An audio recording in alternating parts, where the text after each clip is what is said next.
Бурхан бол бүх зүйлийн оршин тогтнолын эх сурвалж тэдний оршин тогтнолын үндэс билээ хүний ам Бурханаас ихтэй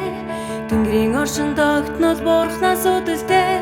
газрын оршин тогтнож бас Бурханы амийн хүчнээс улбаатай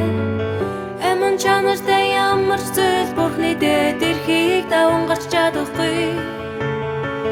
Ямар ч ирж хүчтэй зүйл Бурханы эрх мэдлийн цар хүрээнээс зогтож чадахгүй Имайгаар хинж бай бүхэн Бурханы ноёрхол буужууч бүхэн Бурханы хяналтан дор амьдрах ёстой хинж Бурханы гараас муултарч чадахгүй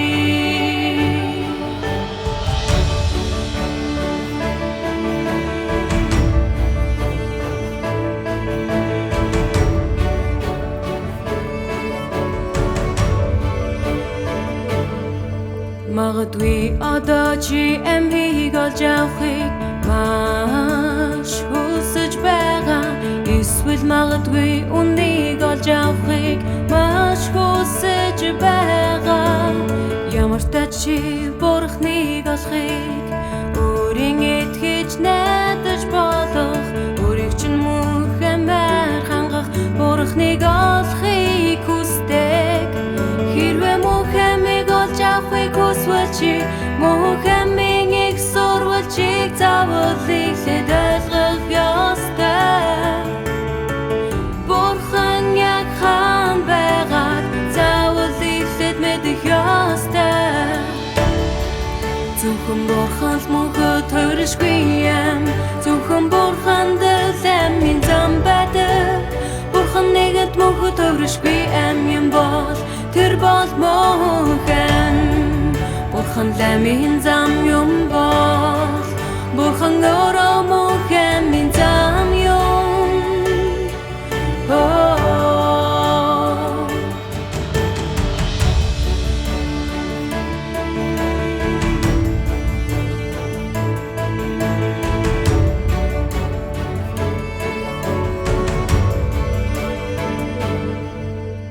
Бурхан бүх зүйлийн дундах юм бүрийг захирдаг Тэр бол хүний зүрх сэтгэл дэх дэмжлэг Үнээс гадна тэр хүмүүсийн дунд оршдог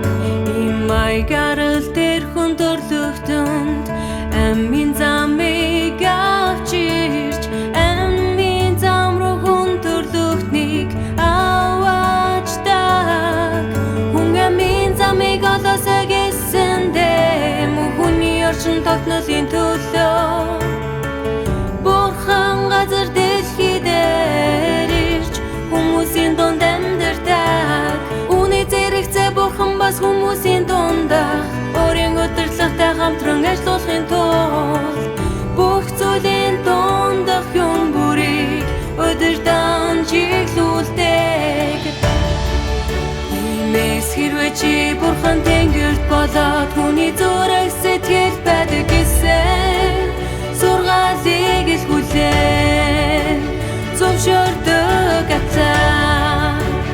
Хүмүүсийн дундах Бурханы Оршин тогтнолын үнэний